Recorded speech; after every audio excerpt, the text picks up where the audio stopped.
नमस्कार साथियों, स्वागत है आपका YouTube channel Hindi steno class में।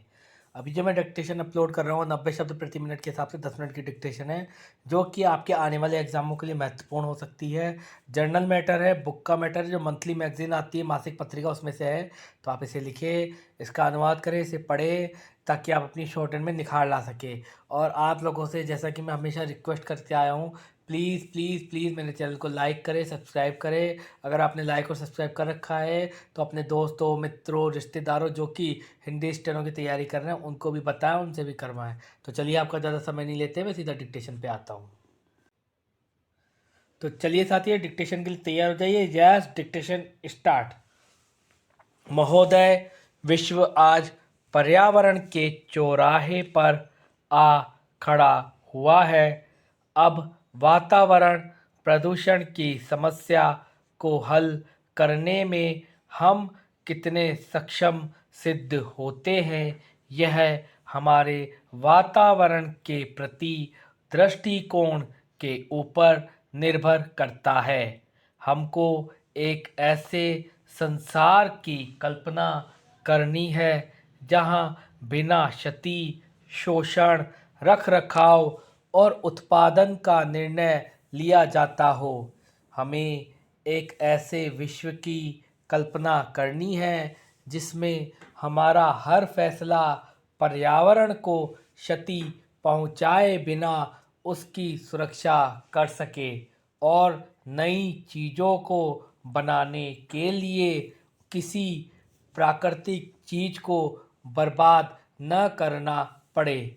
आज संसार गरीब और अमीर के बीच में बँट गया है, उन लोगों के बीच में बँट गया है जिन्होंने अपने भौतिक सुख की खातिर संसाधनों का अनुचित तरीके से दोहन किया है तथा आज भी अंधे जीवन यापन की खातिर इनका गलत उपयोग कर रहे हैं तथा दूसरी ओर वे लोग हैं जो विकास की परिधि के किनारे खड़े हैं और विकास के फल नहीं भोग पा रहे हैं। पैराग्राफ। अमीर की तुलना में गरीब द्वारा वातावरण को की गई क्षति बहुत ही नगण्य होती है।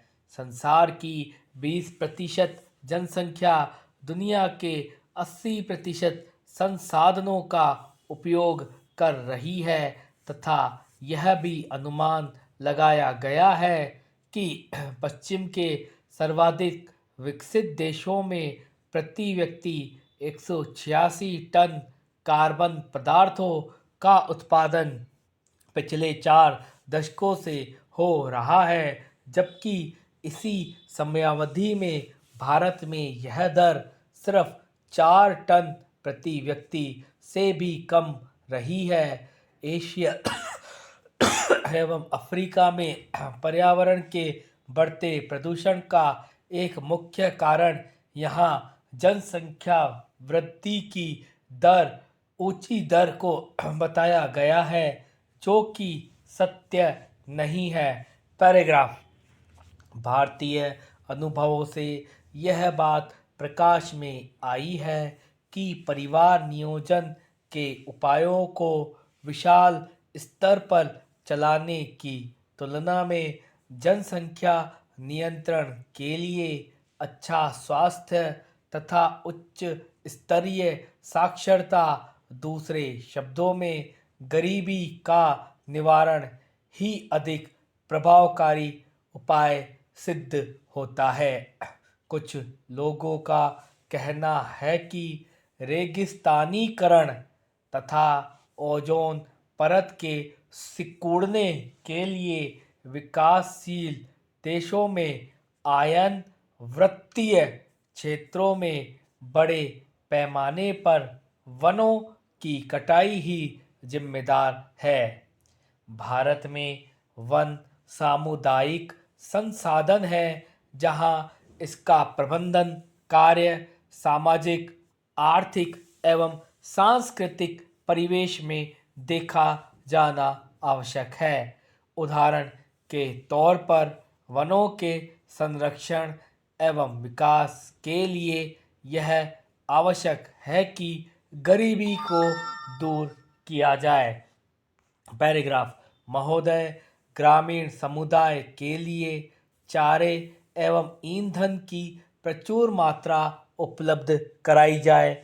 यहाँ के अनुभव यह बताते हैं कि उपर्युक्त दोनों को अलग करने का कोई भी प्रयास सिर्फ बनावटी साबित होगा तथा न तो इससे वास्तविक उन्नति ही होगी और न ही वनीकरण में वृद्धि। जनसाधारण को यह विश्वास दिलाना होगा कि पर्यावरण संरक्षण में ही उनका हित है। इस विचार को भली भांति मान्यता देनी चाहिए कि सिर्फ आर्थिक सुरक्षा के द्वारा ही पर्यावरण सुरक्षा का आधार तैयार होता है। स्थिति को झकझोर देने वाली वास्तविकता यह है कि विकासशील देशों को अभावग्रस्त जनसंख्या अमीर लोगों की समृद्धि वृद्धि करती रही है।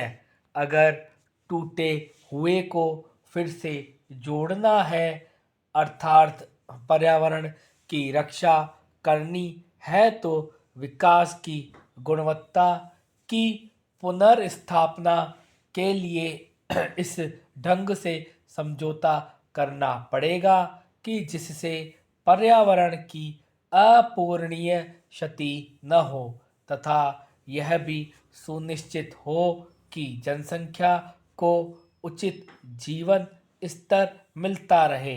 आज एक ऐसे अंतर्राष्ट्रीय साझेदारी को प्रारंभ करने की आवश्यकता है जो एक पक्षीय या सहायतार्थ न हो कर आम हित की हो तथा जिसमें विश्वसनीयता तथा जिम्मेदारी हो।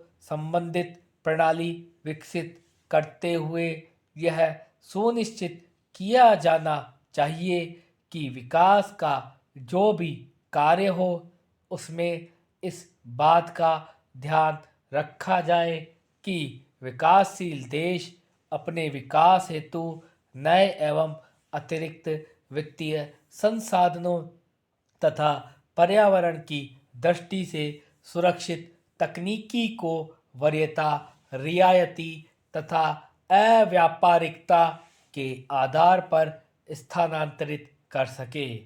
इस प्रणाली की भागदौड़ अच्छे जवाबदेह तथा प्रजातांत्रिक हाथ में होनी चाहिए।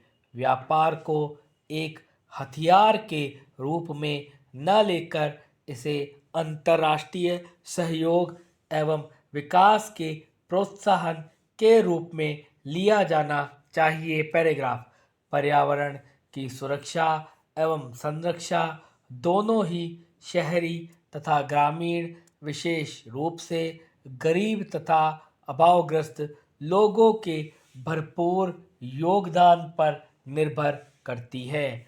वे लोग उस त्रासदी के शिकार होते हैं जिसे कि उन्होंने पैदा नहीं किया है। जलवायु परिवर्तन, स्वास्थ्य प्रकोप, प्रदूषित हवा, पानी एवं मिट्टी का प्रभाव सबसे अधिक गरीबों पर ही होता है। भारत में गैर सरकारी संस्थाएं सक्रिय हैं जो कि जनमानस को पर्यावरण के प्रति सचेत करने तथा वातावरण को होने वाली क्षति के खतरों के प्रति लोगों का ध्यान आकर्षित करने हेतु नवीकरण, पर्यावरण सुधार एवं बंजर भूमि सुधार जैसी योजनाओं को चलाने तथा वातावरण को क्षति से सुरक्षित रखने में लगी है। पैराग्राफ महोदय, इस समय तक मुझे नहीं मालूम कि क्या होने वाला है। हमने अतीत में वह सब कुछ किया है जो संभव था और आगे भी हम संघर्ष को या एक बड़े टकराव को बचाने के लिए सभी संभव उपाय करेंगे, लेकिन एक प्रकार से संघर्ष अभी भी मौजूद है। युद्ध का जो मान्य अभिप्राय होता है, उनके अनुरूप युद्ध की स्थिति भले ही न हो, किंतु हम महसूस करते हैं कि जिस ढंग से शरणार्थी हमारे यहाँ आते जा रहे हैं, उनको देखते हुए हमारे देश के विरुद्ध आक्रामकता कार्रवाई जारी है। यह समस्या जानबूझकर पैदा की गई है। Dictation stop. तो साथियों, इसे लिखिए, इसे पढ़िए, इसका अनुवाद करिए, अपनी शॉर्टहैंड को सुधारिए। आने वाले एग्जामों के लिए बहुत महत्वपूर्ण है और आप ऐसे ही लिखिए। आगे खूब सारी वैकेंसियाँ आने वाली है, चुनावी साल है, आएंगी वैकेंसियाँ, इसलिए आप लोग अपनी तैयारी करते रहिए। और आज के लिए इतना ही, आगे मिलते हैं। आपका कल मिलेंगे आप डिक्टेशन में। आज के लिए इतना ही, नमस्कार।